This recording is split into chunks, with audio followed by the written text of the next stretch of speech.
देवभूमि उत्तराखंड आस्था का केंद्र कहा जाता है, लेकिन पिछले कुछ सालों में जिस तरह से देखा जा रहा है कि यहाँ के धार्मिक स्थलों पर श्रद्धालुओं से ज़्यादा यूट्यूबर ब्लॉगर्स की संख्या बढ़ी है,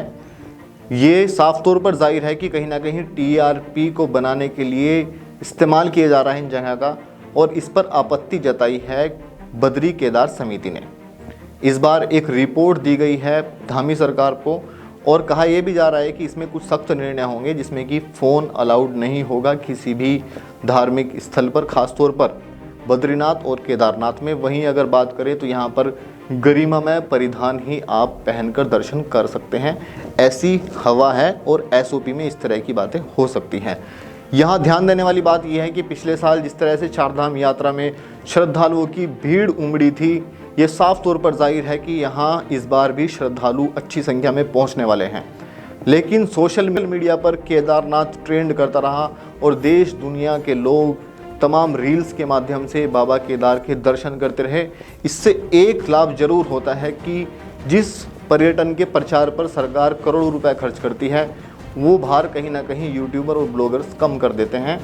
हालांकि इसका प्रचार वो बड़े स्तर पर जरूर करते होंगे, लेकिन इससे जो समस्याएं उत्पन्न हुई हैं उनका हम जिक्र कर रहे हैं। पर कई सवाल खड़े हो रहे हैं क्योंकि बद्री केदार समिति इस पर मंथन कर रही है और उन्होंने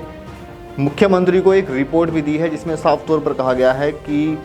यूट्यूबर और ब्लॉगर्स की संख्या कई बार श्रद्धालुओं से भी ज़्यादा बढ़ जाती है। इस वजह से उनको अव्यवस्थाओं का सामना करना पड़ता है। आपको याद दिला दें कि पिछले वर्ष कुछ ऐसी तस्वीरें सामने आई थी जो विवादों में रही थी। आपको याद होगा कि एक व्यक्ति ने बाबा केदार के दर्शन अपने कुत्ते के साथ जाकर किए थे, वहीं एक पुजारी ने उस कुत्ते को तिलक भी किया था। ये वीडियो सोशल मीडिया पर काफ़ी वायरल हुई थी और काफ़ी विवादों में भी रही थी। लेकिन इस बार कहा यह जा रहा है कि बद्री केदार समिति ने एक रिपोर्ट तैयार की है। उस रिपोर्ट को तैयार करने में देश के विख्यात मंदिरों का उन्होंने दौरा किया है और उन्होंने एक कंक्लूसिव रिपोर्ट मुख्यमंत्री धामी को दी है, जिस पर गंभीरता से विचार चल रहा है और कहा जा रहा है कि इस बार चारधाम यात्रा से पहले इस पर सख्ताई से कुछ निर्णय लिए जाएंगे। लेकिन यहाँ एक सवाल खड़ा होता है कि जिस तरह से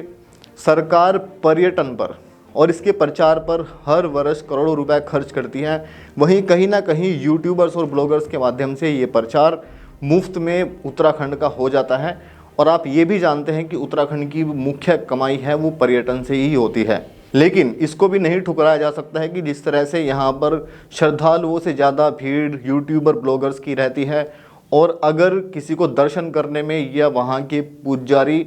और पुरोहितों को इससे कोई समस्या होती है तो ये भी चिंता का विषय है। हालांकि कहा यह भी जा रहा है कि इस बार कहीं ना कहीं फ़ोन ले जाने की अनुमति नहीं होगी दर्शन करते वक्त,